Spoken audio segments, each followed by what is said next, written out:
Because of Winn-Dixie, Chapter 11. That night there was a real bad thunderstorm, but what woke me up wasn't the thunder and lightning.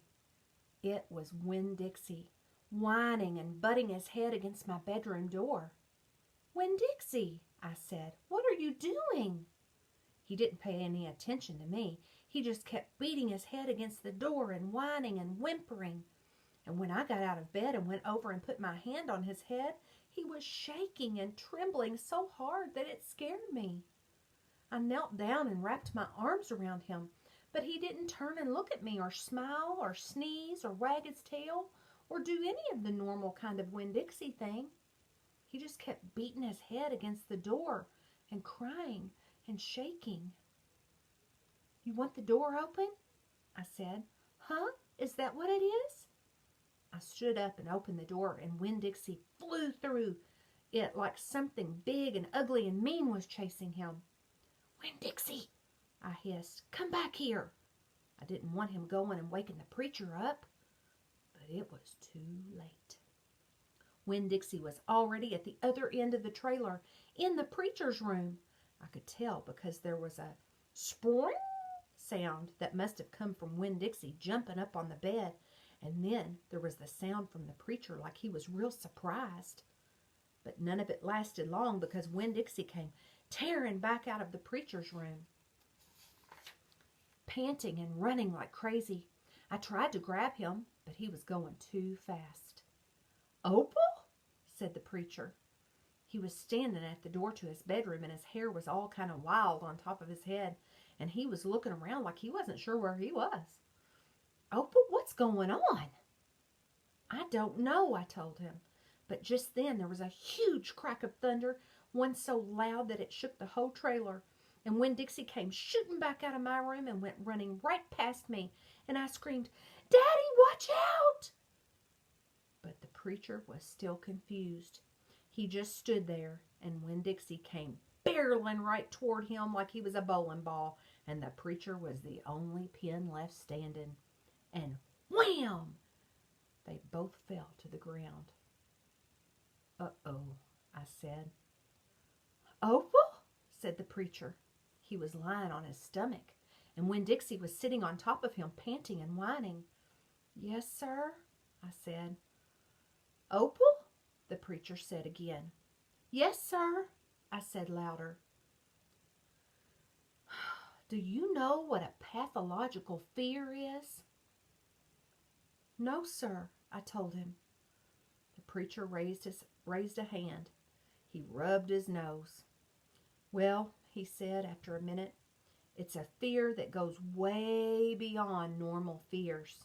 It's a fear you can't be talked out of or reasoned out of." Just then there was another crack of thunder, and Winn-Dixie rose straight up in the air like somebody had poked him with something hot. When he hit the floor, he started running. He ran back to my bedroom, and I didn't even try to catch him. I just got out of his way. The preacher lay there on the ground, rubbing his nose. Finally, he sat up. He said, "Opal, I believe Winn-Dixie has a pathological fear of thunderstorms." And just when he finished his sentence, here came Winn-Dixie again, running to save his life. I got the preacher up and off the floor and out of the way just in time. There didn't seem to be a thing we could do for Winn-Dixie to make him feel better, so we just sat there and watched him run back and forth, all terrorized and panting. And every time there was another crack of thunder, Winn-Dixie acted all over again like it was surely the end of the world. "The storm won't last too long," the preacher told me, "and when it's over, the real Winn-Dixie will come back." After a while, the storm did end. The rain stopped, and there wasn't any more lightning, and finally the last rumble of thunder went away, and Winn-Dixie quit running back and forth and came over to where me and the preacher were sitting and cocked his head like he was saying, "What in the world are you two doing out of bed in the middle of the night?" And then he crept up on the couch with us in this funny way he has, where he gets on the couch an inch at a time, kind of sliding himself on it, looking off in another direction like it's all happening by accident. like he doesn't intend to get on the couch. But then all of a sudden, there he is. And so the three of us sat there. I rubbed Winn-Dixie's head and scratched him behind the ears the way he liked. And the preacher said, there are an awful lot of thunderstorms in Florida in the summertime. Yes, sir, I said. I was afraid that maybe he would say we couldn't keep a dog who went crazy with pathological fear every time there was a crack of thunder. We'll have to keep an eye on him, said the preacher. He put his arm around Winn-Dixie. We'll have to make sure he doesn't get out during a storm. He might run away. We have to make sure we keep him safe. Yes, sir, I said again. All of a sudden, it was hard for me to talk. I loved the preacher so much. I loved him because he loved Winn-Dixie. I loved him because he was going to forgive Winn-Dixie for being afraid.